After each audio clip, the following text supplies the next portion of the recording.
Hello, my name is David Drum, and I'm from H&H Color Lab. H&H has been in business for 51 years this year. And during that time, we've had the privilege of building relationships with thousands of independent school, sports, portrait, and wedding photographers across the country, in the United States and in Canada.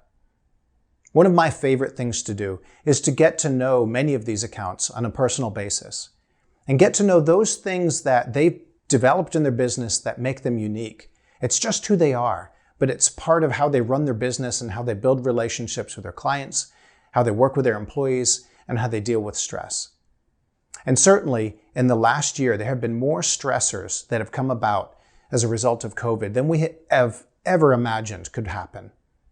Well, we're going to talk to three of them today, and we're going to get to know those things that they've built over the years and how they innovate, how they build relationships, how they run their personal finances. That has really been a huge benefit this year in working with their clients and in working with their employees. So join me now as we talk with these three businesses. The first studio we'll talk to is Corey Clark from E.D. Clark Photography in Chicago. E.D. Clark has been in business for over 50 years and is in the volume school picture business. They have done an incredible job over the years building close relationships with their schools. That has really paid off this year for working with the schools as they get through this stress of the COVID shutdown and all the uncertainty that comes with it. So let's listen to Corey. I'm here with Corey Clark from E.D. Clark Photography in Chicago. And Corey, you started in this business. You kind of were literally born into this business, weren't you? I was. That's exactly how I started, and that's what I tell people. And so how long have you owned the business? I bought the business from my dad September of last year. Wow. So 7 months before COVID. That's a heck of a time to buy. Everything goes smoothly, right? For how many years? Thanks, Dad. Yes, and but I tell you, a heck of a set of relationships that you have with your customers. I know. I mean, hearing you talk about your customers and the friendships that you have with them, it's not just a business and vendor kind of relationship, is it? No, it's really not. My most of my customers are, for me, lifelong. We've got 50 schools that we photographed for the entire 58 years in business. So wow. I think we're kind of on an island with that. I've not heard anything like that before. So I didn't know I was supposed to be so proud of it. But once I heard, wait a minute, I just assumed everybody had customers for their whole life, but not the case. Yeah. Well, it is definitely something that is just in your bones. I can tell it. It's part of who you guys are, to just have close relationships and just take care of them and figure out along the way how that give and take of servicing the school and taking care of the parents and all those things. It's honestly, from where I stand, it's one of my favorite things to see is the things that studios, it's just who they are, but then you see what's really special and unique that might not be aware of, as you say. Right. Correct. Yeah. My customers it's my life. They're all friends. I know all of their kids. I know all of their grandkids. We have long time relationships with a lot of our schools.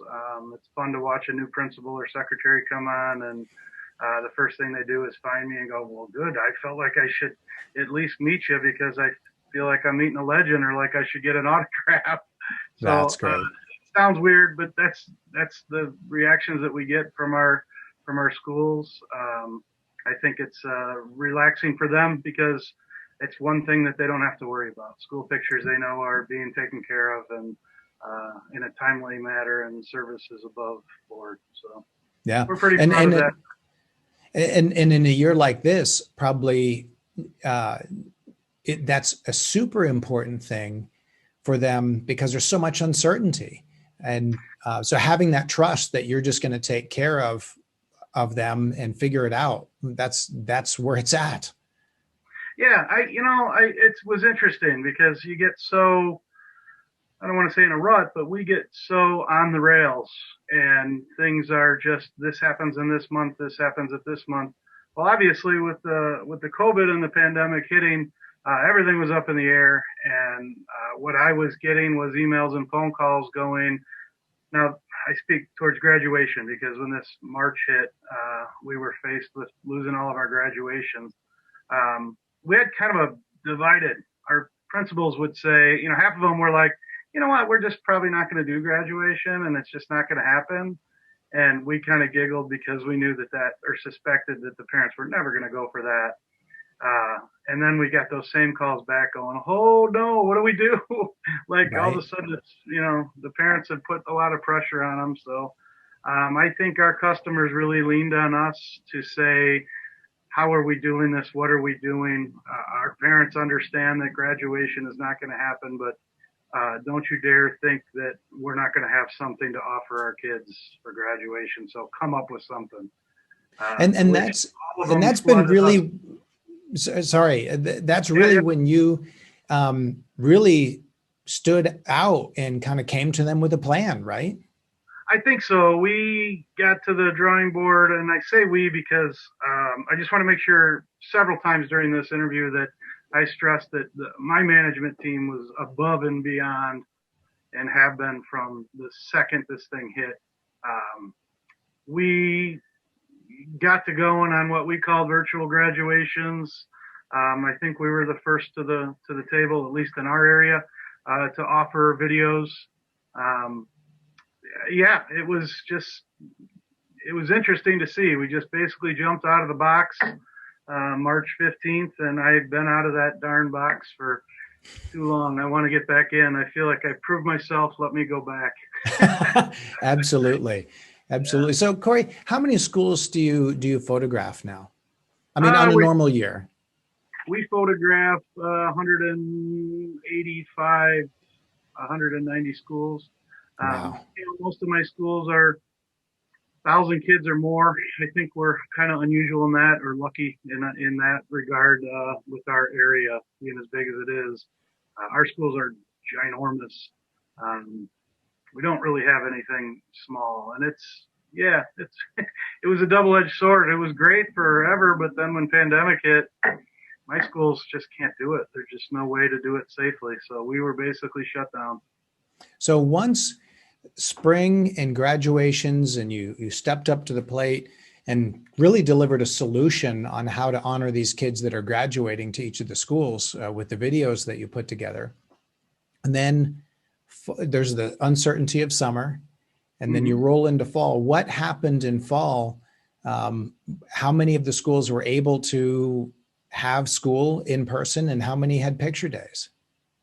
So of all of my schools, I had 3 that went back. So I photographed all 3 of them. Even with those 3 schools, they still wouldn't let me in the building. So kids were in a hybrid form. Nobody went back full time. But they still, to let me in, I had to get tents and set up in the parking lot and do that whole thing, which I hope that I never have to do again. Right. It was hard. So the way I sit right now on, the 7th of January, I have photographed about 8 schools partially. By partially, we've done everything from, we launched a program called Drive-By Smiles, which basically means we show up, to put the fast forward on this. We set up in your gym, parents pull up, kid jumps out, gets his picture taken, gets back in the car and drives away. The schools that we did that at, we captured maybe 40%. So, we've got 10 schools that we have parts of done. So right. Yeah, it's been devastation for us, to say the least. Yeah. So when we rewind and we go back to the beginning, when this pandemic first kind of hit all of us, really in the Midwest, because it's been kind of creeping in from the coasts. Do you remember the day that you kind of were informed that normal life had stopped and schools were not going to be in session? Tell me about that day.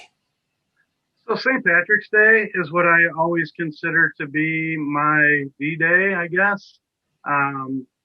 We photographed we photographed most of our graduations in January, or all of our graduations in January. So we had just finished that season, thank God, because that's how we were able to do our virtual graduation work. Just getting into our spring business, which is classroom group pictures and green screen 3/4, and 2 or 3 schools into it. St. Patrick's Day is a big day for my family. We're Irish, so Irish Catholic. So we did go out and celebrate that with the same place we always do, and dinner and everything. And we're hearing things that night of, this is not going to happen. Schools are talking about closing.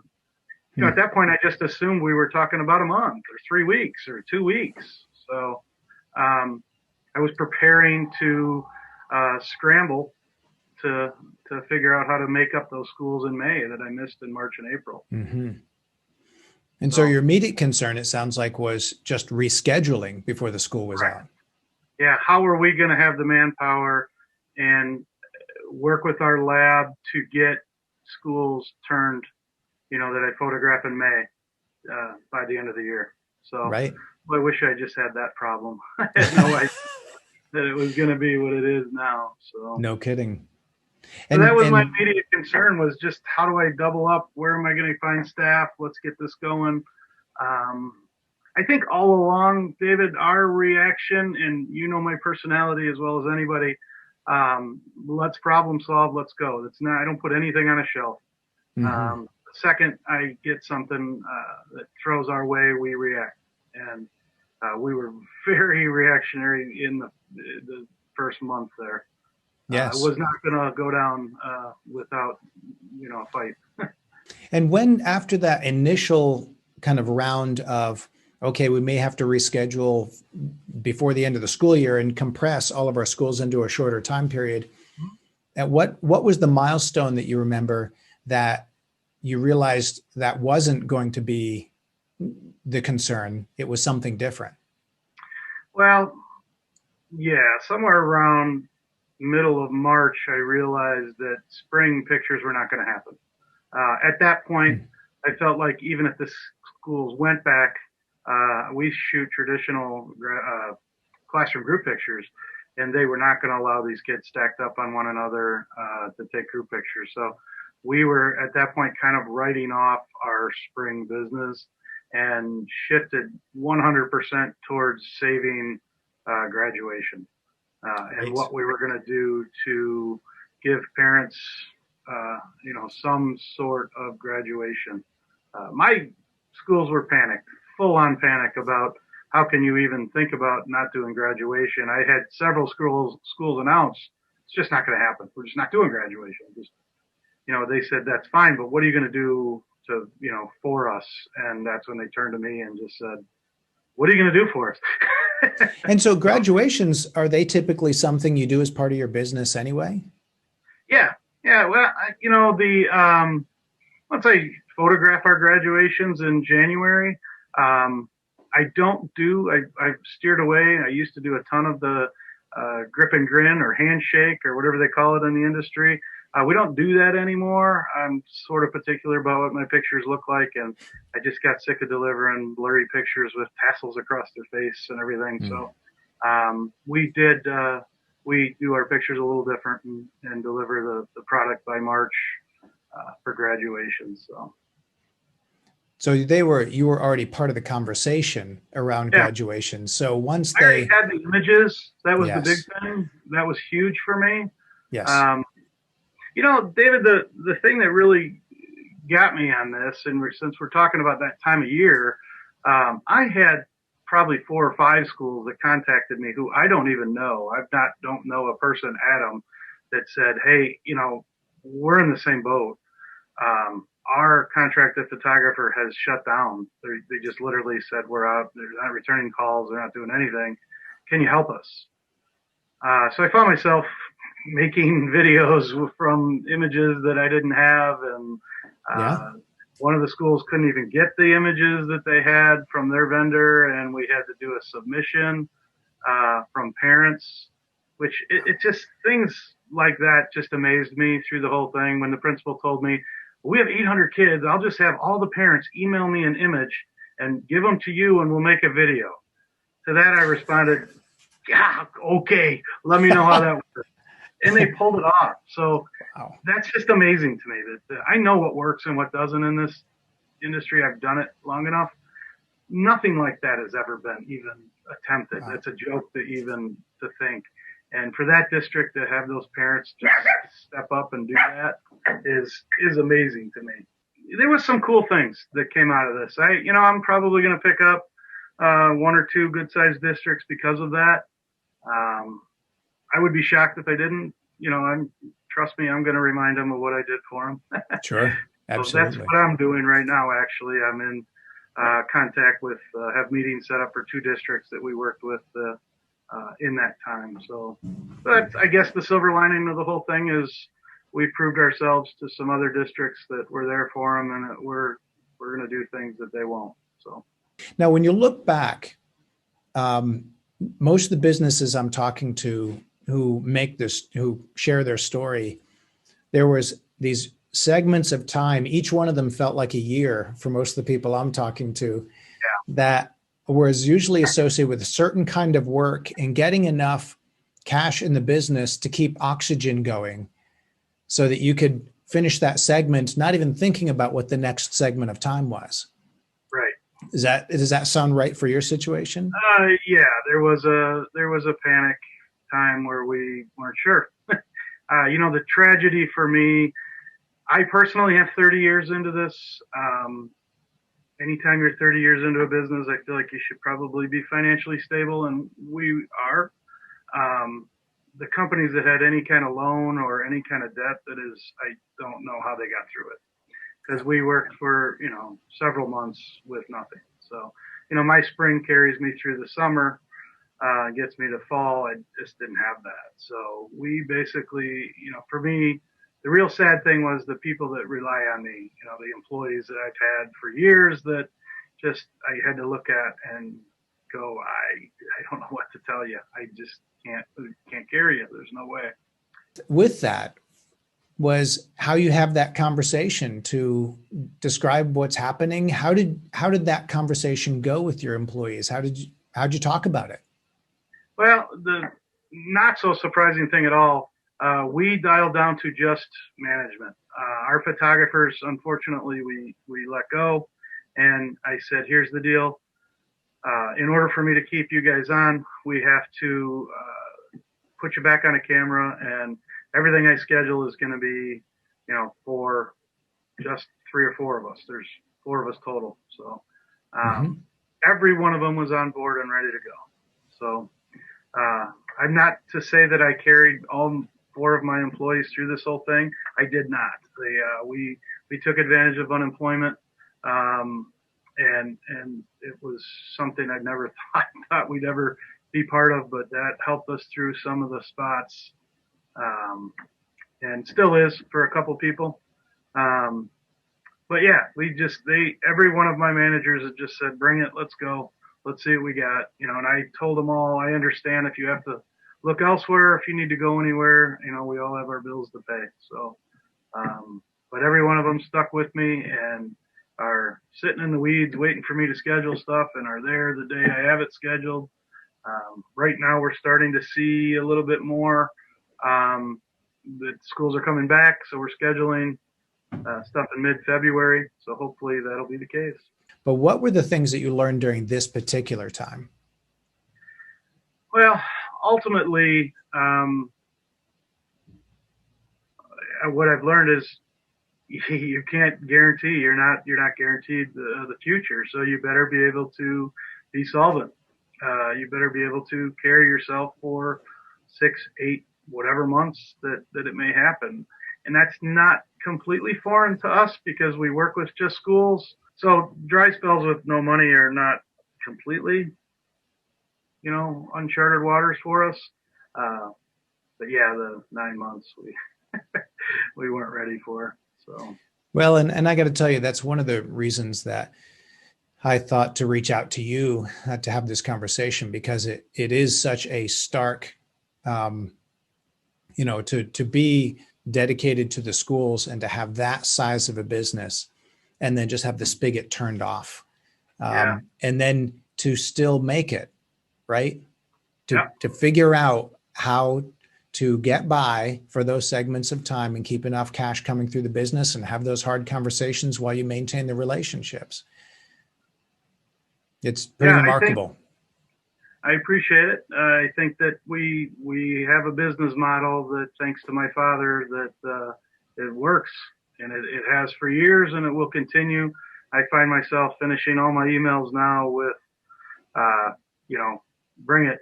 If we can handle the pandemic, we can handle anything. So yeah, that's fantastic. That's fantastic. Well, to that end, what encouragement would you give other people? Because I sense there's a whole lot more people out there that are going through this quietly and lonely. It's easy for me to sit here and say, if you're going to go into this business, you better make sure you don't take any loans, or you don't take any, debt, or if you're going to rent that facility for your business, you better make sure it's not a $10,000 a month facility. In our industry, there are fantastic people, wonderful people that I've met through the years. The difference between some of my ideology and theirs, when I go visit other facilities, wow, it's nice, and they're fancy, and they're spending a lot of money on that kind of stuff. They have to have taken a hit bigger than I took. I work in a garage. This is a mechanic's garage that we converted into an office that a friend of mine owns, and I pay next to nothing to have per month. My cars are 20 years old, and they work just fine. Not to say that when I was young I needed all that stuff. We made those mistakes, but had I been sitting on a Range Rover with a $1,000 payment and my wife with the same and whatever, we wouldn't have survived this. There's no way. So I would just advise anybody, don't get hung up with making sure you're photographing with the latest and greatest camera. You don't necessarily need to photograph with the great, the lights that just came out last week that are $10,000 a piece. I don't even want to go into how old my equipment is and the system that I shoot. I have enough trouble when I go to SPAC and everybody laughs at me when they find out what cameras I'm using. So, and yet the images that you take are top rate quality. You get great expressions. Yeah, we may have to work a little bit more in the background to keep things running, but those are things that just were ingrained in me from my father, that just don't spend the money. I mean, we've had battles like you wouldn't imagine. Come on, I need this. Come on, I need that. No, you don't need that. You need this. That's all you need. Yeah. Yep. So, yeah. Well, that's great stuff. Thank you for sharing that. Watch your bottom line. That's all I'm telling you. I guess that would be my suggestion to anybody coming in. Doesn't take $1 million worth of equipment to take school pictures. So. Yep. That's great. And so, having gone through all of this so far, and we're not out of the weeds, right? I mean, there's more to happen that we have to figure out. But what is in the middle of that? What is your view of the school picture business? Are you optimistic? What's your thoughts on that? So my initial thoughts when this whole thing shut down is, boy, we're going to find out how important we are in the world, in the grand scheme of things. I've often wondered that, is school pictures going to go away? Several very smart people have had long conversations about how school pictures may not be a thing even 10 years from now. Where I sit now, and the things that I've heard and the conversations that I've had on the phone with parents is the exact opposite. I've had just every call saying how important it is to get their school pictures. Can we schedule an appointment in your studio? Can we come to you? We realize that the schools are closed. I don't think school pictures are going anywhere. I'm very encouraged that the things that I've heard, at least from my customer base. We had a couple events at our office here where we opened up our mechanics garage and had thousands actually of people stream through safely, one at a time, of course. for what they had to go through to schedule the appointment with a scheduler and come through, drop the kid off in the pouring rain or snow or a couple of days that we worked in. This is important to people. I think that that's right now we're selling memories, and more importantly, we're selling a sense of the norm. I mean, give me something back from, and I spoke earlier about being in the box and out of the box. People want it back in their box, and school pictures are in there. So, Yes. so yeah, that's kind of where we are. I've got yearbook advisors that have been hounding me for the last 2 months. What are we doing? What are we doing? Go back to school. I don't know what to tell you. Yes. I can't help you. So, it's going to be interesting the next couple months. We're starting to see, some school scheduling. The hardest thing through this entire ordeal, we've been through this 3 times now. We're going back, and then numbers go up, and people start to get sick, and they pull the plug on their go back plans. So this is, I think, the 3rd time in our area where looks like the first week of February schools are going to go back. Wow. If the numbers continue to decline, I think that's going to happen. If we get another spike, I think we're done for the year. So. Wow. Well, we will be praying for you. We'll be here with you, and I'm grateful that we had the opportunity to meet those numbers of years ago when you needed a lab, and we connected, and you become one of my personal friends. Absolutely. And I appreciate you. Yeah, I think that's been a big thing through this. You're also going to find out what your lab is all about through this. I suspect that you probably are going to have some people calling you guys as well, going, "Hey, we're not, our lab shut down." If they happen to be working with a lab that's upside down in debt, they're probably not going to be around. We appreciate everything you guys have done for us. We've come up with some harebrained ideas and some things that most of it is just pushing deadlines and pushing you to get things out the door right away. And I know darn well that you're doing the same thing I am, cutting as much man hours and payroll as you can and trying to get by with who you have. So everything that we've asked for, you guys have done, and it's been fantastic. Oh, very good. Well, Corey, appreciate you. Keep up the good fight, and appreciate you sharing your story with everybody else to help encourage them and maybe plant some seeds with some ideas for their business as well. There's some upsides to this. There's going to be, I think we're going to increase business by, 10 or 11 schools out of this whole thing, just because of our competition not either willing to or able to be there for their customers. So the one piece of advice I would say is sales right now would be a time to hit them, because I guarantee you that they're going to start calling their schools are going to start calling their photographers right now, and I think some of them are going to have a fast busy signal. So now we're going to move from Chicago, Illinois to New York City, where we're going to meet Dennis and Kelsey Kleinman from Stomping Ground Photo.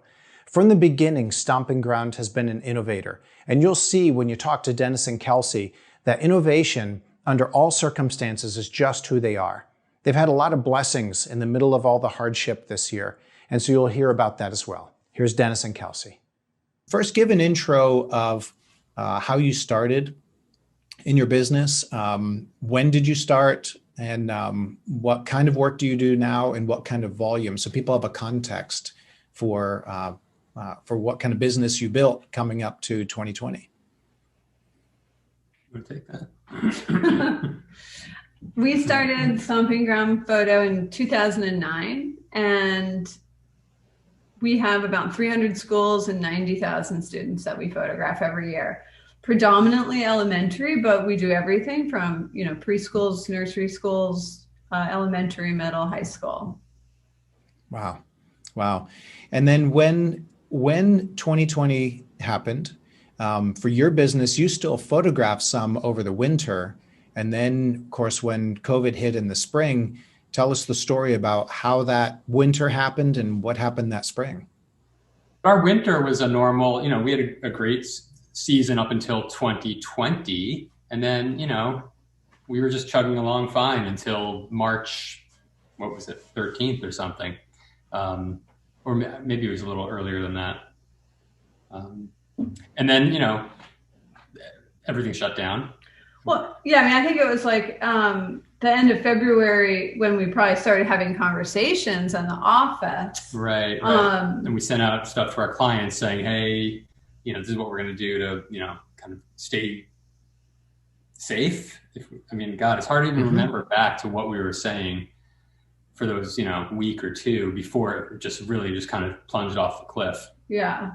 There are definitely some like heated moment, definitely when I called everyone together and said, you're watching you can tell obviously that the shit's about to hit the fan apparently, and schools are going to close, which means this business is going to be really affected. And definitely people didn't really know they weren't paying attention like we were. So, right. So, I remember that. Yeah, so the emotions in the room did get kind of high, I would say. Yeah. Yeah, initially there was no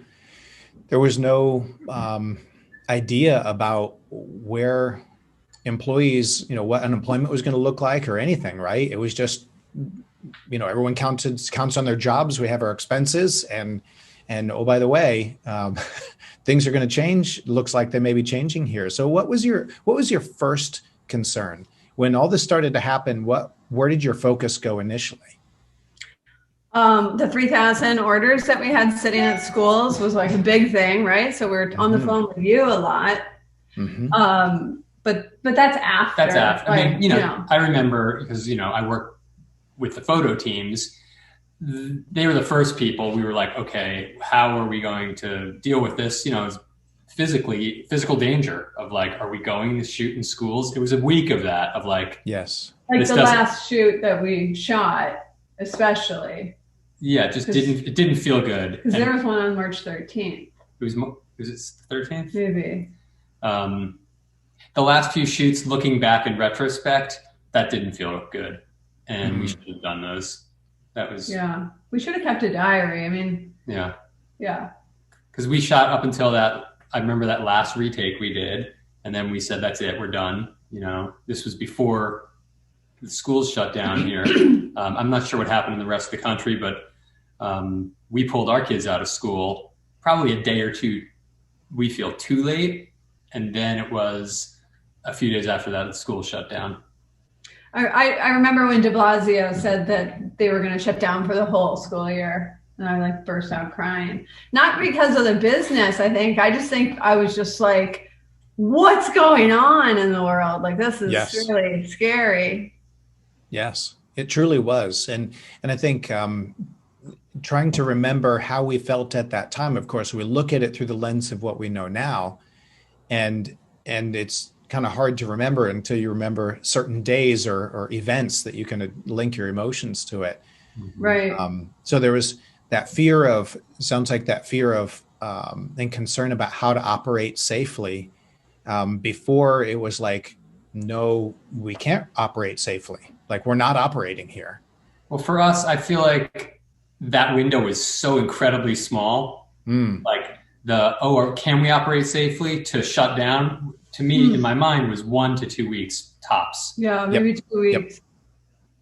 And then it was just like, we're done. So that was also because New York got hit hard and hit early. Yes. We had about 70 shoots canceled. Yeah. We have a robust spring, as you know. So we're shooting all the way through, just as, till May, June. Yeah. And it's not a second time. It's a unique piece, it's a unique piece of business. So, but like many companies, we had to do furloughs and layoffs. And we got PPP funding, and we got it in the first round, and then we hired a team back. We very much followed the rules. The rules changed, but we hired everyone back, which allowed us to, quickly assemble a team to work on a remote photo program as we started to see that maybe this would go into the fall. Yes. And the hiring back also, we had, can I just try to start talking about this? Is this okay? Yes, absolutely. Yes. so the hiring back of our team with the PPP money, we lost some people through like relocation.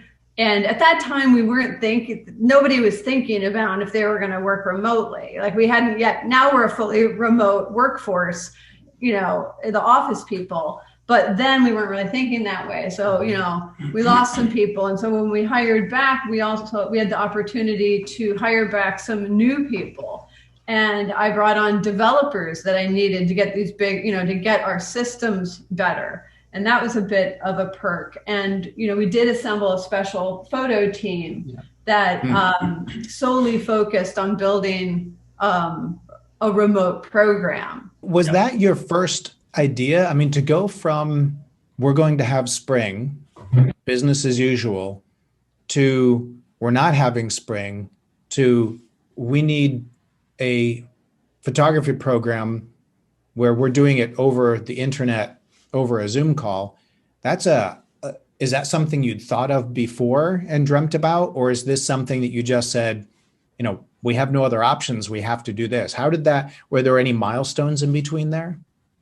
Well, we saw really early on in quarantine, there are other media outlets doing remote pictures. We saw a couple photographers doing it, like kind of editorial style or environmental shots over FaceTime.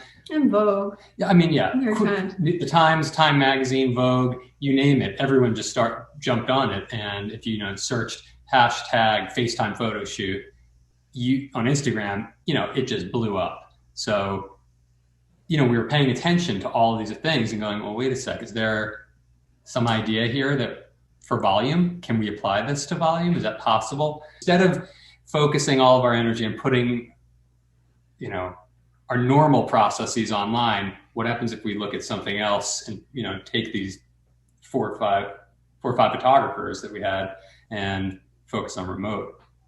Mm-hmm. Wow. So then you had to blaze a trail in the process, get some prototypes. What does extraction look like if you're going to, keep the stomping ground style that's so recognizable? How long did that process take from the time you said we need to try virtual picture day and you making a prototype and then starting to call schools? How long did that part take? Well, we did a lot. I mean, we have to go back and we should know this, but we started testing just by calling each other and, I'd be taking pictures of you over technology. I would say within a few weeks, we knew we could do something, we knew it was possible to do. But maybe at about 4 weeks, we reach out and get, we ask people who wants to be beta test this. With some of the canceled spring preschools. Yeah. So I see. Perfect. You could do that over the summer then. And we worked with them. It was actually, we shot them June 1st. That was I just looked the other day. So it was June 1st and 2nd. We did a two-day shoot for 80 3 to 5-year-olds with 3 photographers. So that was well, and when you compare that, when you think of doing it online, individual shoots, that's a lot of shoots for 3 photographers in a few days. But then you think of it, what it is in school, and you're like, that's nothing. Oh, yeah. The labor was tremendous. Just the amount of effort that it took to do that. But that was, it was a great test because, we were able to kind of see what could we do? How quickly could this happen? Because a lot of this kind of relies on being able to go as fast as you possibly can, Yeah, so I guess at first we get the photography worked out. Like, okay, it was a viable concept. Then we did a test. Then they bought them, and it wasn't as much as it had been the year before because it is a totally lower resolution photo, but it sold, and people were really happy to participate. Of course, it's early quarantine and they're preschoolers, so people they're happy to just have something to do with their kids. Yeah, definitely. But then we have to go, well, So how are we going to do this? So, you just literally are like, start with the data, how do you book the appointment, and then there's just these big riddles that we had to power through for many, many months, because you have to get people to book, you have to communicate with them, get them to book an individual session over a phone, which is just a weird concept. So it is a new story that people had to understand. I think that's by far the most complicated and hard part about this is everything but taking the picture, really. Yes. Which is all logistics handled through the organization of the school normally. And now you're dealing one-on-one with each individual client to schedule and shoot and sell. Yeah. Well, yeah, just putting together kind of the production pipeline and the post-production pipeline. Yes. Really challenging. We maybe had 35 on-site shoots and 25 fully remote shoots. Usually we have about 160 shoots during the fall season. So it was drastically reduced, but we were kept very, very busy because we invented this new thing and had to build and support everything behind that. So did the virtual shoots provide enough cash flow to fund the effort and that you put into it, or did it in the end, was it more about working as a positive thing for humans to do and it keeps you engaged with clients, and you just don't go dark for 9 months? How would you look at that now? Basically, we're not going to make, this is not a profit center. It is just a way to kind of keep the machine going. It really is. And we're not going to, I don't think we're going to lose money, although in some jobs we will lose money, but it's more about keeping us kind of active, employing a bunch of people, staying in front of our clients. Yes. Our client calls, we really got to present this other option that I think some people, obviously other companies offer maybe that you could self-submit and then they'll knock out the background. But we haven't heard of anyone in volume or school pictures doing this, actual portrait session. Right. So being able to talk about that with them, people are very impressed. So I think it made us look great with our existing clients. It's brought in a good deal of business because everybody's talking on listservs, whether you're an independent school or public school or listservs and all of that.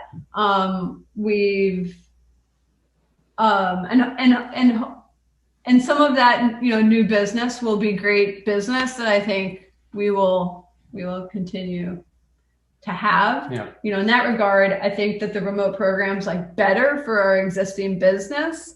And, we also didn't blow it out of the water promotion wise. Even though we think we deserve an article in the New York Times about this, and we're wondering. Pat on the back. There you go. What I think.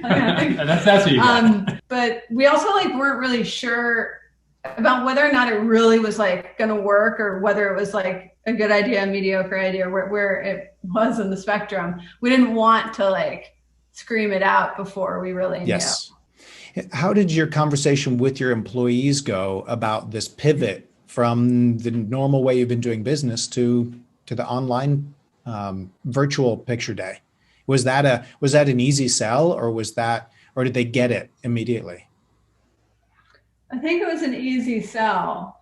I don't think that they're happy about it because it's just it's an enormous amount of work. And, we were pretty good at doing, what we do and kind of that one thing. And everyone kind of was on their A game about, all of those old processes, which hopefully are coming back. So having to really learn quickly how to do new things and launch them and then, put them into the world, it's painful.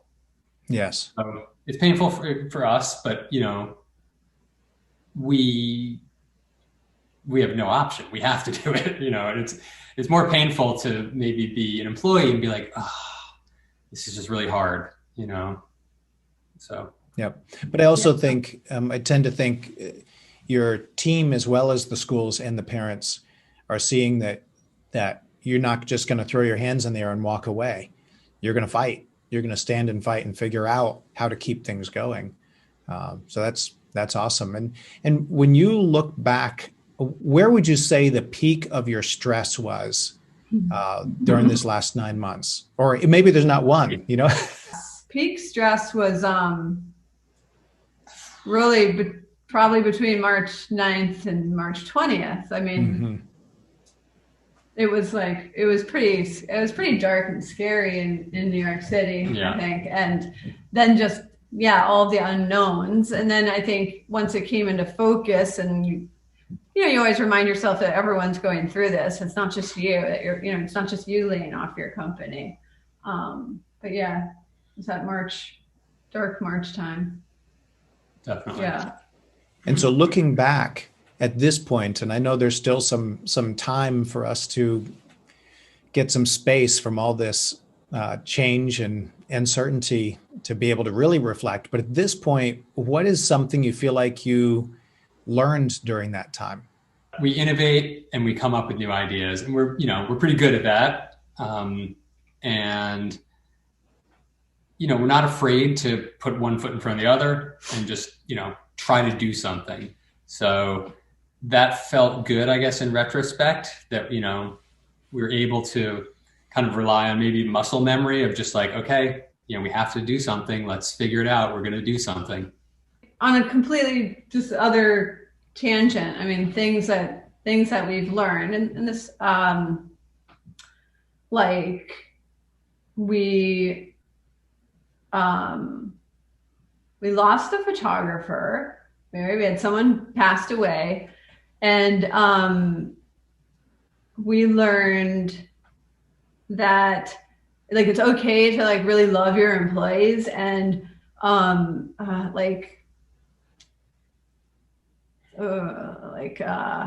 still have a lot of reflecting to do on it, but our hearts were so broken over this person who had been with us for a very long time that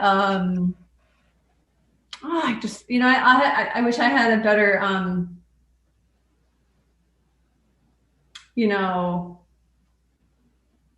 again, we still have a lot to reflect on about this, and we want to be better at this all the time, but showing appreciation and being good bosses and creating an environment that people want to work in and a business that they want to work for. And this is always like a huge struggle, I think, for all companies. And yes. how to keep people, how to let people go. I think it's just as important for people to, to go sometimes.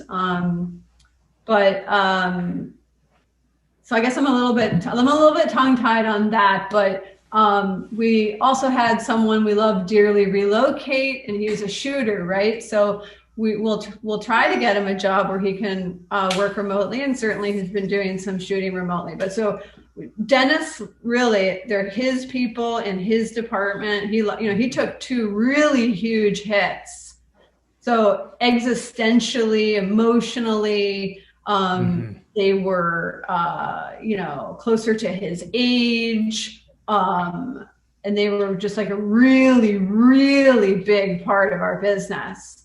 And so trying to see the world beyond those 2 people. And again, still we're trying to get the other one back in, but that was like really hard. Yeah. And, I mean, that's, we're still dealing with that right now today. Yeah, because that's going to take a long time to fill those holes, so to speak. But I guess, I don't know, we David, as far as this for the piece, I think it's just like too emotionally scattered. And maybe what I'm realizing is that, Dennis and I have to figure out back when this happened, the aftermath of that, we had all of these feelings about like what it meant to like sort of love someone who's an employee, and we didn't know the person as well as maybe we thought we did. And I don't know. So there's just some profound things. So you should just like not put any of this in there because it's just like too scattered. All of us are going to be processing quite a bit for a while, and hopefully we can actually be processing, not just dealing with a new round of chaos. That could very well happen. We don't know. So we're prepared. Yeah, we're moving to Mars. Yeah. No, I mean we have a remote picture program in place. That's right. Safe. That's right. That's right. Mm-hmm. Well, what? Go ahead, Dennis. Other thing about learnings, and I'm sure everyone else has been talking about this, is that we're learning that we can, to some extent, have a fully remote team. So, back pre-COVID, we had, a 4,500 square foot office space with 19 people there. That's been dormant since March. And we're able to, at least do the amount of work that we've done since then. Mm-hmm. So we don't know exactly where that's going to go and what we're going to do about it. I mean, I would say maybe that's actually a big interesting topic in that, we're paralyzed in knowing how to move forward in that way. And sometimes it is these simple little things, just, do we have this office or not? Yeah. And is there long-term risk in remote workers that don't have the physical relational part of their work to be connected to you? Are they going to become more transient employees because that you don't have that, you're not in the same space and relating with each other? It's more transactional. That's what we don't know the answer to that. I think that ultimately it will be harder to have that kind of team and feeling and, cohesion. Exactly. Without being together. But, well, I mean, if you go on our Instagram stories, our highlights has like all the birthdays in the office. It's just like party after party after party. Right. There's so much like cute and, the Instagram makes it look awesome. Yeah. So I'm sure everyone's dealing with the same thing. I'm sure. What do we do now? So. Yeah, for sure. So that is a big question. I mean, we do need some sort of like home base office, but right now we're sitting on like a pretty sizable office and photo studio and in Brooklyn, right? Yeah. In Brooklyn, we have a rent reduction. We have a very generous rent reduction that's just been given to us. So that's fabulous. So, but sometimes, it'll save us an enormous amount of money to not have it. Correct. Mm-hmm. Yep. But we have to learn, that's another thing is that we're going to have to learn with that decision comes a huge responsibility. We just spent a decade trying to, learn how to have a successful morning meeting. Right. And, and have a really, positive office culture. So that all that time, now we'd have to learn something completely new, how to have culture and camaraderie and success remotely. Also, we've been talking about, of course, everyone gets existential, like, what does the future of our business look like? How might we change things? So things that we talk about all the time or had talked about, but now feel more kind of prescient, like it's time to do something. Yep. I mean, one thing that we haven't really talked about is like what, remote, like as far as, doing a how-to or whatever, which our thing is not. And it's the first year doing it. So if we had a need to keep doing it, it would keep getting better and better. But we are doing, even for all of our on-site shoots, so the ones that were in the fall, and then we have quite a few we're really hoping that to be doing this spring. All of those makeup days are remote. So we're not going back to any schools this year. Wow. We're going to go once. And if we go, we're going once. Yeah. So every picture day has a corresponding makeup phase, and it's sort of like a week, 5 to 7 days that school gets assigned as their makeup day. So that's something that right when we started doing that, we're like, wow, what if we could just kill a makeup day? It's still expensive to do it this way, so I don't know if there's like that much of a gain, but it really does allow, like, I'm sure every company, there's always like stragglers, there's always holes to be filled and yearbook problems, and so remote is something that could solve a little bit of a problem for a lot of school picture companies. It's at least a tool in the toolbox, right? Yeah. The jury is definitely out whether or not, like, if everyone gets a vaccine and things go back to normal, are we going to be doing remote?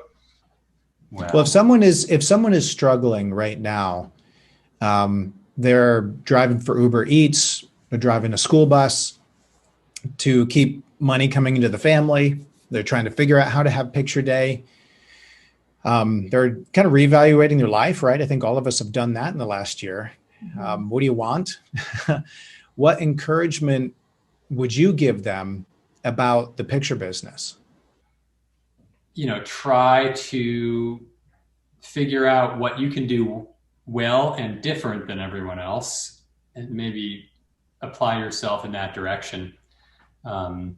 Because you can probably, SPAC is great, and I really look forward to learning and, going to all these different classes, but you could probably go to like a Schools 101 where you'll be taught a lot of incredible information to go from 0 to 60.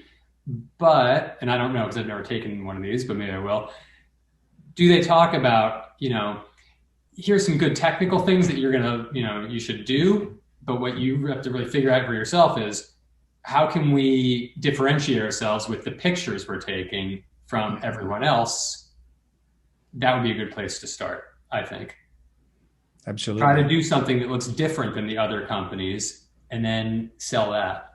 Right, but is that an answer right now in the state of crisis? That's not an answer for right now in the state of crisis. Or it could be one of those answers that is universal regardless of the time, right? I mean, I think it is. It's not going to help you if you need to put food on the table right this second, though. Right, right. But if you have extra time on your hands, maybe you can, do some shooting and testing, and even if you, right. I'd say. Even if you've got a business where you have a lot of schools and you're doing, one thing well, I'm not saying you have to do what we do, but you can find something that you do, and you can always test. You don't have to test it with a school of 500, test it with a preschool of 60, and try to do something. And we see a lot, we met people at SPAC last year that are doing fun, cute, cool, different stuff in different markets. That's really I think it's really heartening. Mm-hmm. Yes. And what is your view of the school picture business in the long run? Do you think we have a solid future? Do people want what we do? Wow. We laugh about this a lot because right now during this crisis, we feel a lot of people seem to want their pictures, and we're impressed. We're like, wow, they really this is really important to them. They really really want this. And we have kids, and and we're kind of like, okay, so wait, they're not getting school pictures this year for the first time, and we don't even care. But but they end up getting their picture taken an awful lot. So it's maybe not this is a great example, but because Layla's on the on the page, she's done it a bunch, the remote testing. But bring me back on track. Is there a future in school pictures? Yeah. Do people want, what's your view of the school picture, the volume picture business? I mean, from where, I've talked to a lot of clients. Well, this year I did. That's another great thing that happened out of this. I tended to talk to clients when there was a problem before, and then this year I've just been talking to them so many Zoom meetings, face to face.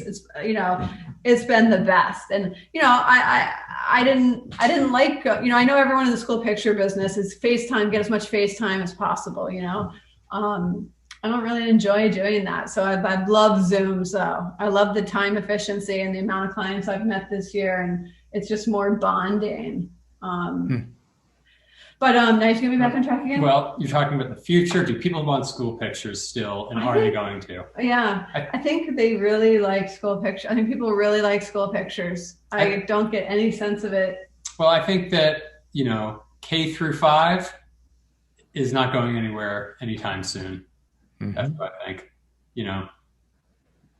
Middle school and high school, we do a decent amount of business there, not really many high schools. And, we know that sales aren't as good there. So maybe that's part of the business that, kind of starts to fizzle away a little bit more until you get to your senior year or something. I don't know. We don't have any. As long as it's around for another 10 to 15 years, we're in good shape. Wait, did I just say that? Hold on. That's right. So, very good. I think people just really like, I think people like having the consistent storyline of that particular picture, Yes. I do. Yeah, I mean, that's a question I'm sure that's been asked a million times since the birth of digital photography, then iPhone or phones,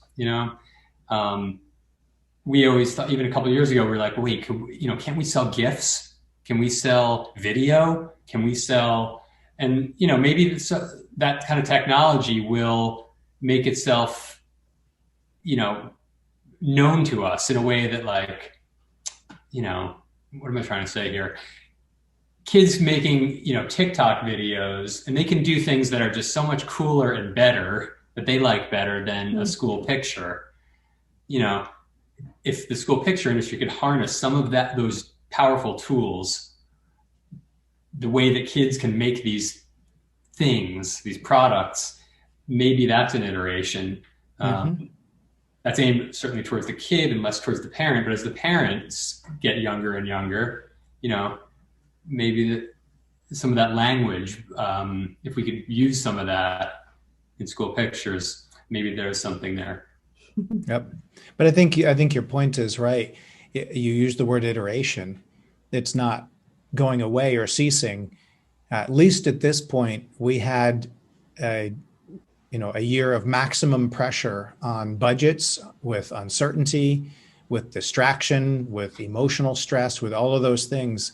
And yet people, when given the opportunity, showed up to get their pictures taken and asked, can you figure it out? And then they purchased. So I think that's a pretty powerful example, at least for where we are right now. Mm-hmm. Yeah. So what are you thankful for? I was going to say, I'm thankful that I've got a partner that, I don't know how in the world anyone could do this solo. We were just talking about this the other day. Like, suppose you ran this solo and I just went and did another job. Like, that would be very hard. Yeah. Yeah. I mean, I guess even making this back presentation, it kind of just works nicely. However, our skill sets we just pick things up for each other. So I think we've always both been very thankful for each other. We're thankful for, we feel like we have some core people that are still on our team, have really been with us for a long time. They're very knowledgeable about the company. And, we're really thankful for that at a time when everything's so scary. It's nice to have, absolutely, people have been with us between 4, 5, 7 years. I'm sure you have people who've been at your company for way, way longer than that, but we've been around for 11. Mm-hmm. I mean, we're thankful for you, David, for all of our partners. I mean, you helped us tremendously during, March, April, where we had problems that had to get solved, real problems. We're talking too about how we're thankful for David for flying us out. Yep. It was like year 3 or whatever. I don't know when it was, but maybe it was like year 3. Mm-hmm. And you flew us out and put us in a conference room for 2 days to help figure out workflow. I want to thank you guys for sharing your story so far. That story is still being told, isn't it? It's still unfolding, but I appreciate the example that you are in working through all the different crazy circumstances, continuing to invent, showing your partnership and how each of you have a different set of skills and genius, honestly. That is pretty fun to watch and play. And my hope is that people will find an encouragement. I think they will in hearing this story, because your situation is such a radical change from what you were doing to what you were able to do. And you're in a part of the country where that swing is so much bigger than in the Midwest and a lot of places. So thank you, and keep up the good fight, and keep on plugging with your great team and your clients. And we appreciate you guys. Chad and Becky Phillips are from South Dakota, and their story goes back to 2007, 2008, during the last financial crisis. But the lessons that they learned at that time have helped them during this time. So let's listen to their story. We're here with Chad and Becky Phillips, and we wanted to get to know you real briefly about your business, kind of how you grew up in the business, where you are today, how many schools and sports you photograph. Can you get us started with that? I guess technically, I say that we've been doing this for 20 years. I guess this will be our 20-year anniversary later this year. We started off doing, the normal, the weddings, the families, the high school seniors, babies, whatever could walk or crawl in the door, I guess, and take photographs to make money. And then, fast forward to today, the last few years, we're doing more volume photography.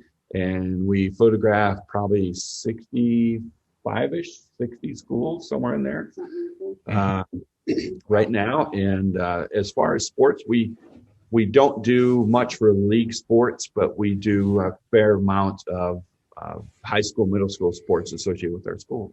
And you also do a little commercial work as well, right? Yeah, absolutely. And that came as a result of the recession back in 2008, and 2007, we were having a banner year. I mean, and then when the recession hit, that just tanked, Wow. And so to make adjustments, we started venturing into the commercial photography world.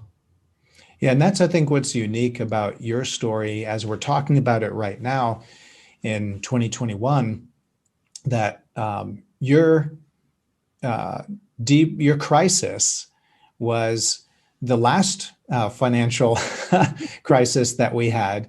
And now you're getting to experience this crisis with that experience under your belt. So set the stage for us, and what happened between 2007, where things are going great, to 2008, and how did that story play out? If there was the worst year I could pick to jump full time, we nailed it. I mean, that was one thing we did correct, I guess, for a challenge. But then as soon as I jumped full time, you could tell right away that summer that something was adrift, something was wrong. Later in 2008, financially, it sucked. It was not good.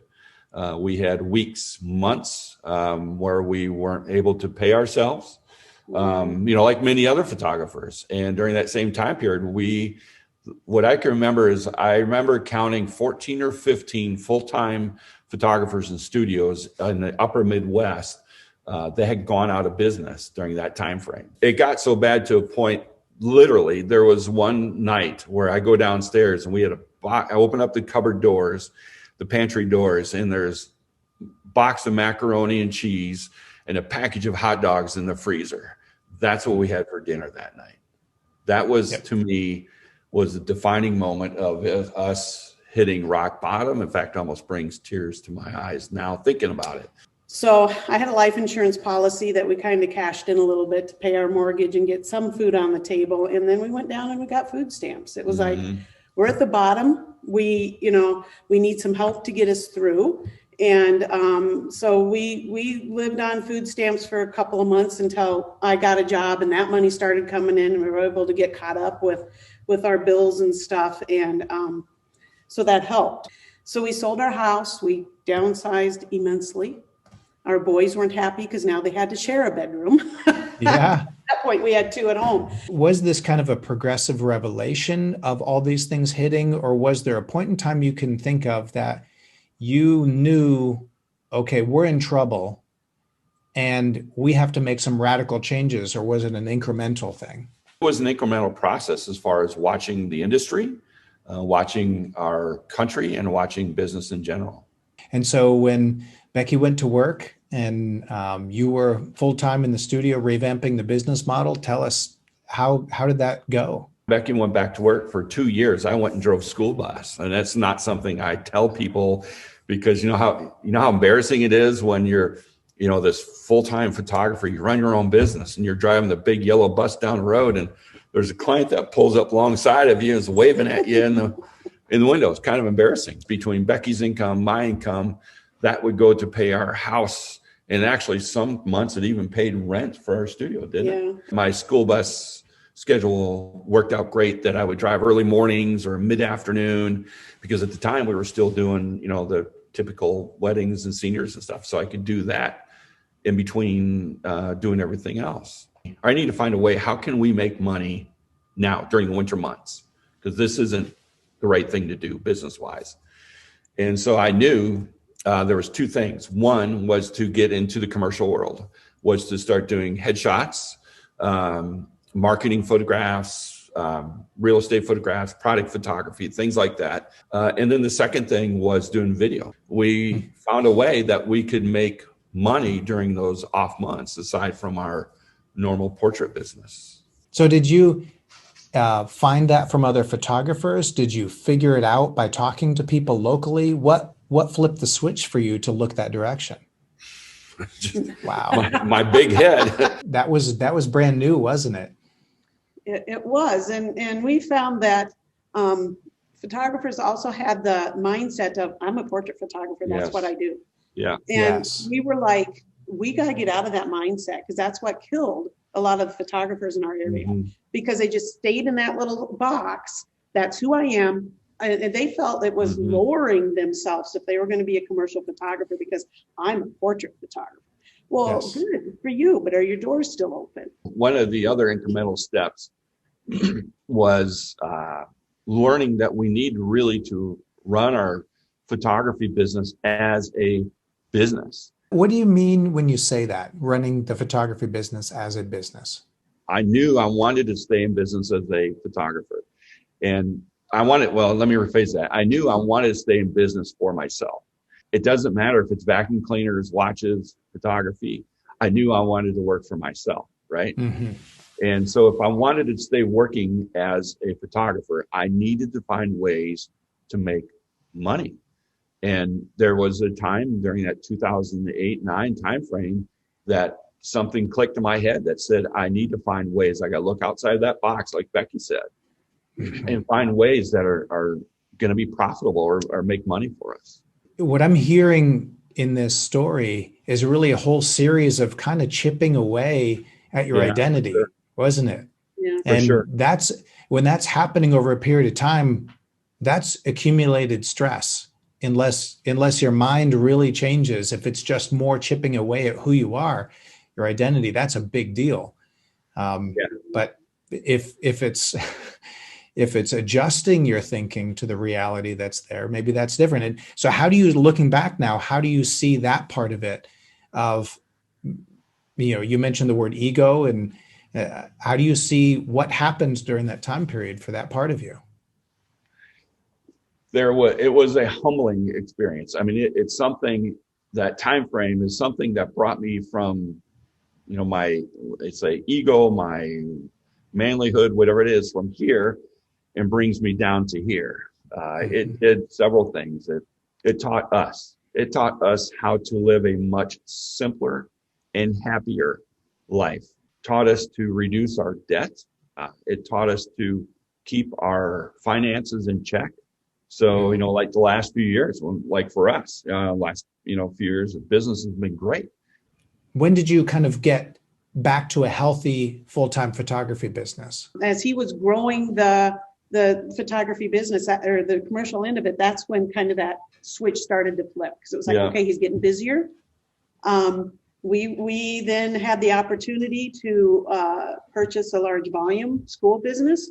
And so that was all kind of tracking right along. And then when the people we were buying it from said, hey, we want to sell it to you a year earlier, can you take that on? I was like, I had a 5-year plan with the state, but I guess it's not a 5-year plan any longer. Right. So. Being a spectator, if you will, of your acquisition of the school business for Mark and Kathy, it was fun for me to watch. Like a partner in the whole project. Well, a humble advisor, maybe. Yeah, there you go. I'm good. Yeah, good. But it was really fun to watch the quality of the people in Mark and Kathy and the two of you, and how you made that business transition happen, and knowing now how you that you had just come out of some really hard times, and now we're swallowing this elephant of the school picture business.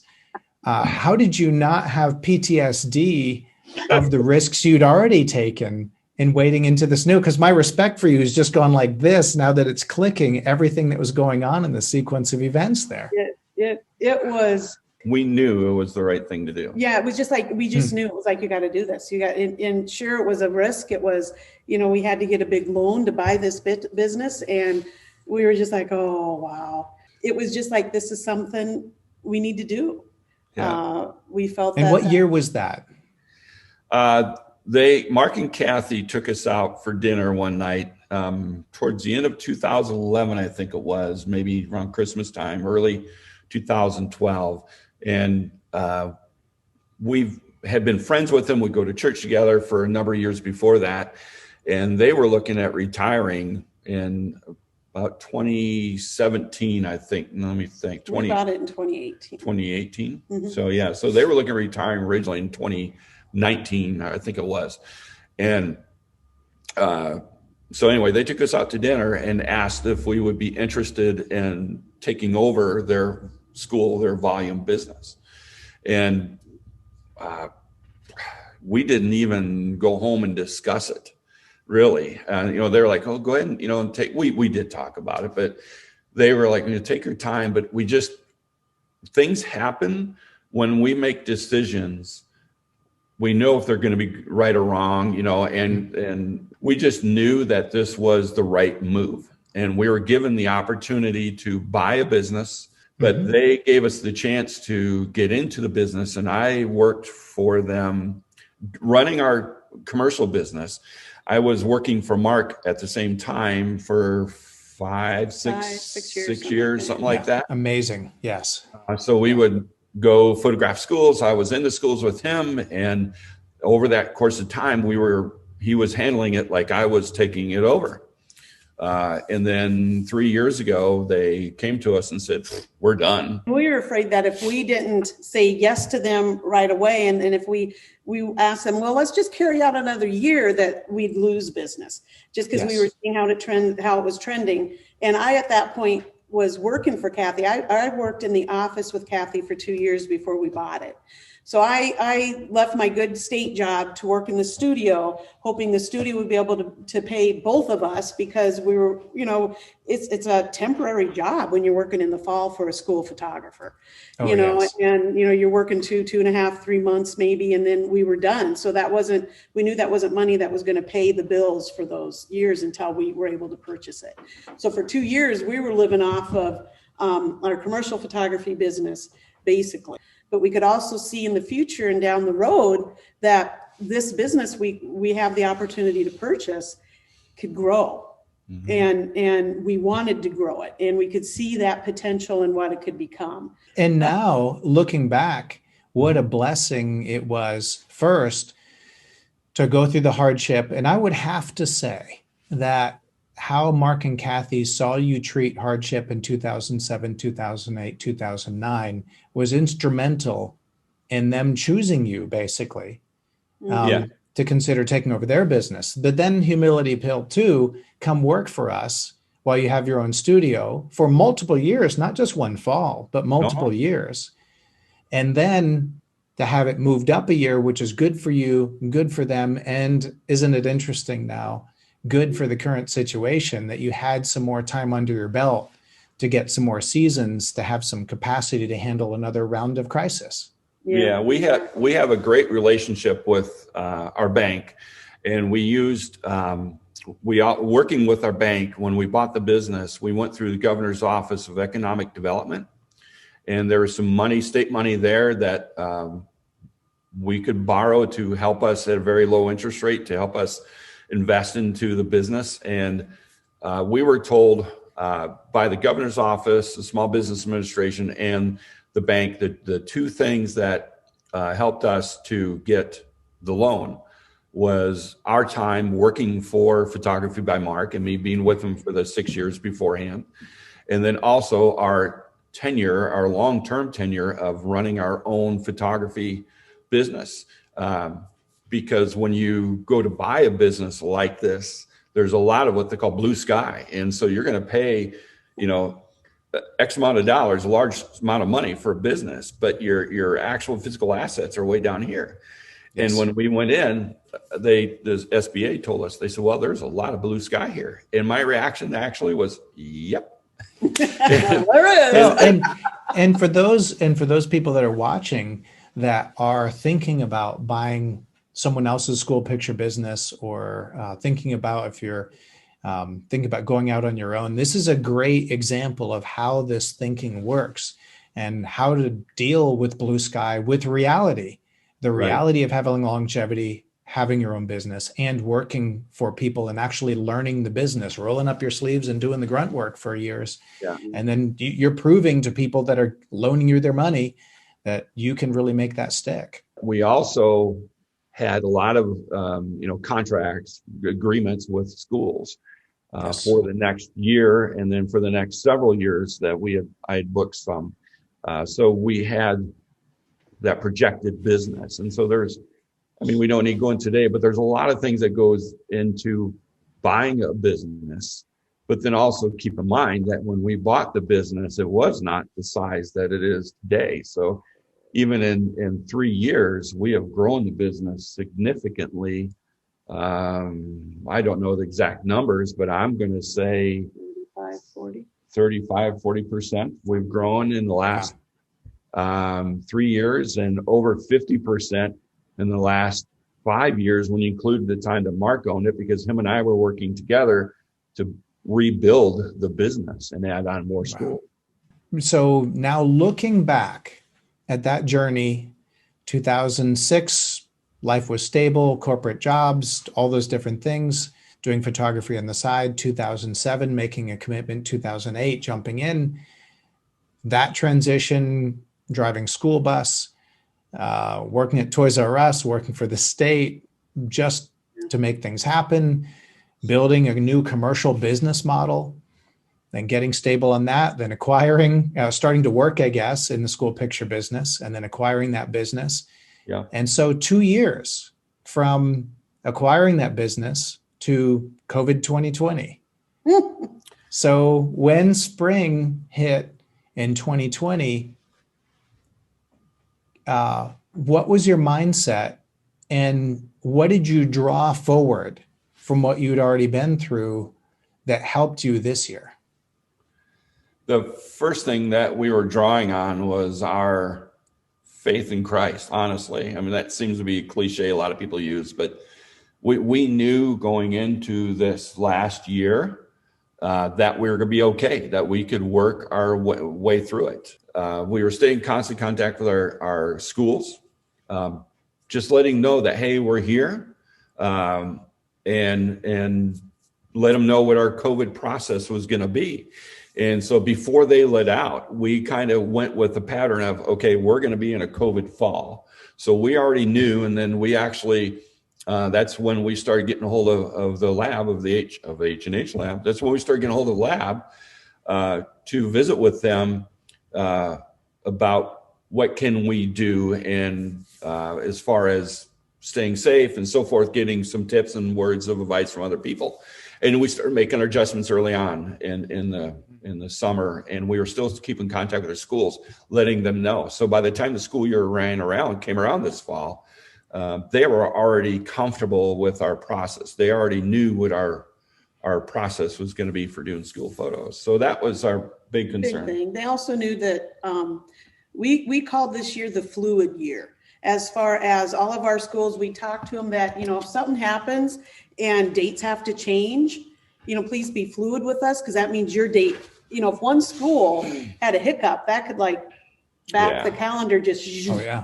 And they were all like, not a problem. You let us know what's going on. So with keeping the schools up to date as to what was going on our end, helped them be a lot more comfortable with us as far as, okay, photography by Mark knows what they're doing. We're okay with this. We're gonna trust them, and we didn't have any issues. Luckily, none of the schools had to change dates, and it totally threw the calendar off. I mean, we're also blessed that we live in a state that's pretty open and not shut down. Yes. Yeah, it's a huge contrast to New York, Los Angeles, Chicago. We're just very like a different planet. We're very blessed. We're in South Dakota, but we do have schools in Iowa and Minnesota, and we didn't know how that was going to affect them. We thought, okay, if any of the schools that are going to give us issues, if you want to call it that, as far as dates and shut down, we thought it would be Minnesota and Iowa. But no, they were the rural schools, because that's what we mostly have. Rural schools were open and running and never had an issue. And we were like, thank you, Lord. And we just kept running with it, and hoping just give us another day.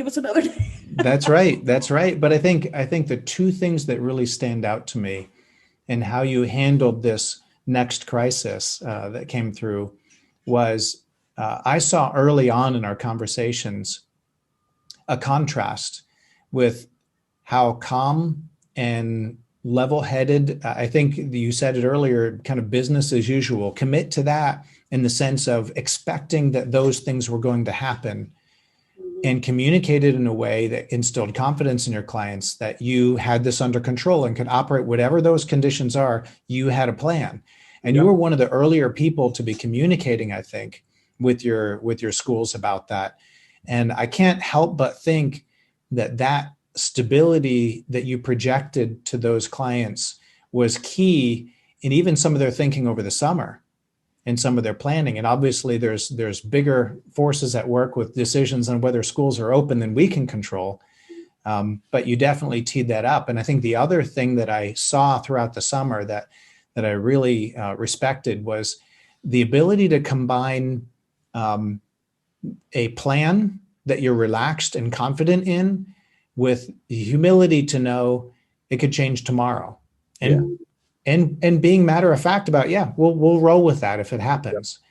And that was impressive to see this summer. And it didn't surprise me that also parlayed into you encouraging other studios during that time and telling, the things you've been through in the past as an encouragement to them. I appreciate what you guys have demonstrated in your lives. And, I always say, who you are comes out in a crisis. And you certainly have demonstrated that through multiple crises. Is there what would you say when it came to your employees and people that you worked with, how did you communicate during these different crises with them? What does that look like? We were very open.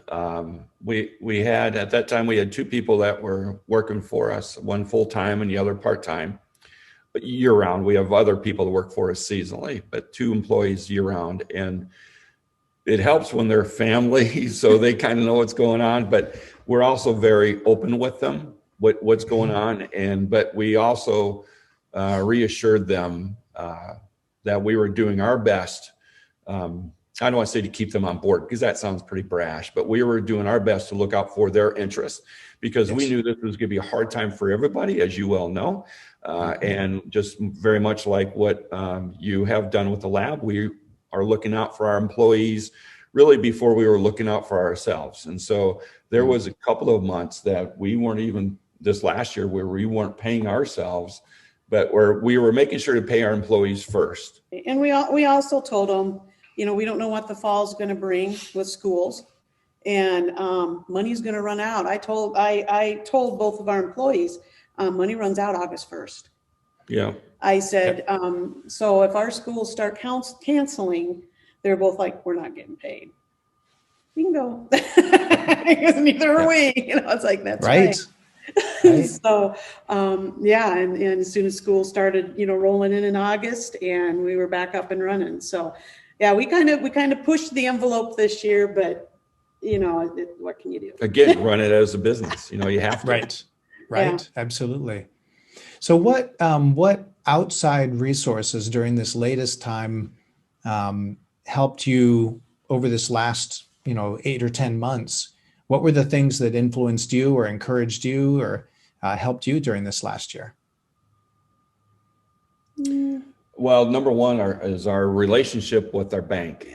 That I can't stress enough how important it is to have a person inside of a bank, the commercial lending, whatever, that you can have that relationship with. If your bank has a business banker, you need to get to know him well. Not a small little.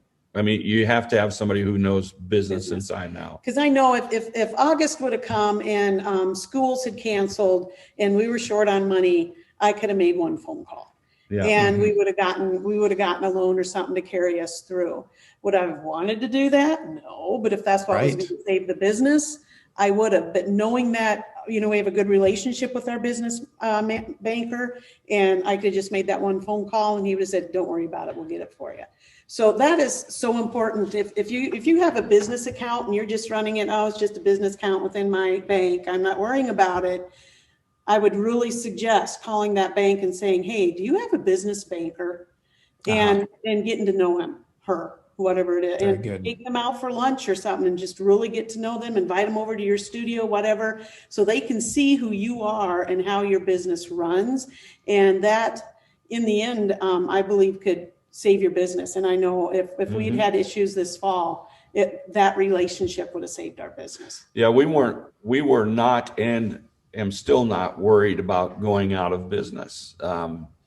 That was never a concern of ours. And the reason I said having a great relationship with the banker is they actually called us when the PPP money came around. They called us and said, hey, Chad, we've got the money set aside here. I've got the paperwork. I assume you guys want to get the PPP loan. If you don't, great, but call, let me know. And I responded. I think I sent a text message. I said, yes. We signed the paperwork remotely on Friday. Monday, that money was in our bank. And I'm going to speak outside of that too. When you're asking what are some of the outside resources that help get through this last time. Truthfully, there's other photographers that I've keep in contact with that helped me, and hopefully I help them get through these times by talking about it as a photographer, talking about it as a business owner, and they're those are clients that most of them are same clients with H&H, with my lab, and that really helped a lot, just getting feedback on ideas and just the comfort in knowing that you're not the only ones going through this. Yes. And how can we walk through this together? Yep. And it helped out a lot. Yeah, absolutely. Yeah. So what's your view of the volume picture business going forward at this point? Okay. When Becky mentioned earlier that we need to be flexible, I think that's where we see our business, the industry, is we need to be ready to be flexible if we haven't been already. I don't see the volume, the school business, sport business changing entirely as a whole over the next several years. But we also have to keep in mind that, especially with the schools, we don't need to be in there taking photographs. They can actually tell us, no, you're not coming in.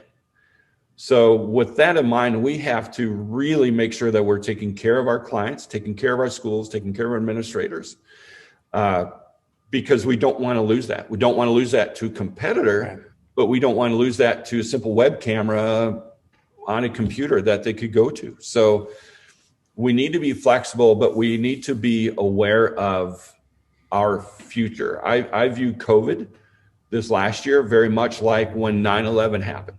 When I was working for the federal government or contractor for the federal government, 9/11, that changed our world, how we could go in and out of government buildings. The riots that we had this last week changed our world of how we're going to be able to go in and out of buildings. I think COVID is going to change our world going forward, how we can go in and out of schools.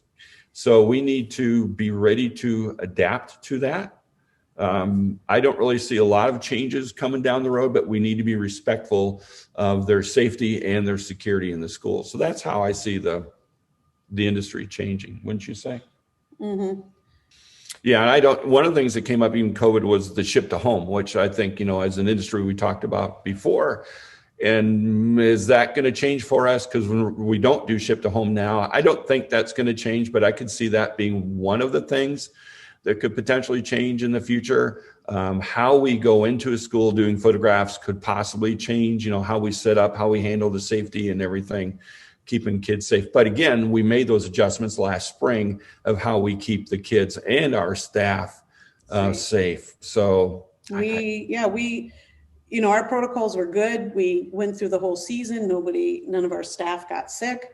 And, and we're handling order forms and whatnot, but we were really diligent about how we were doing that. And we were good. Yeah. So that's great. You got to look forward, not backwards all the time. That's right. That's right.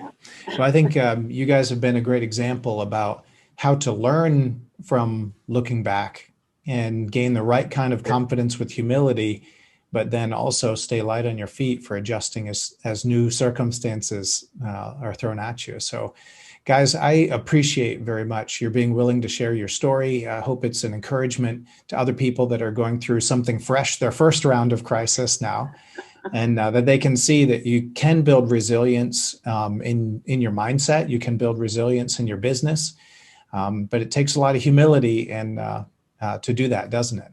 Mm-hmm. A lot. For sure. Yeah. Well, guys, I appreciate you. Thank you very, very much. You bet. Thanks, David. Thank you for joining us today. We hope you'll find encouragement and inspiration from hearing from these three businesses that have been going through the stressors of this last year. And we hope they'll help you think outside the box for how to continue to hold Picture Day, because when people are photographed, they are buying. They want what we do. We've answered the question this year: do people want school and sports pictures? And the answer is resoundingly yes, because parents are showing up, they're working harder than ever to show up, and they're buying pictures. So we hope this will give you an opportunity to take another look at your market, and almost as important as being creative in how to hold Picture Day, that you'll plant the seeds in the relationships that you're building now with school and sports organizations. Because now is the time we're planting the seeds and the rain is coming. This is the time where you set the foundation for almost as much as you want to grow in the coming years. So we hope you'll take the time to reestablish your reputation out in your community. And as you're making that journey, we hope you'll think of H&H Color Lab as a solution provider, as a partner, as a friend, and an organization that brings a community, not just our ideas, but ideas of hardworking independents across the country who collaborate together to come up with what's coming next.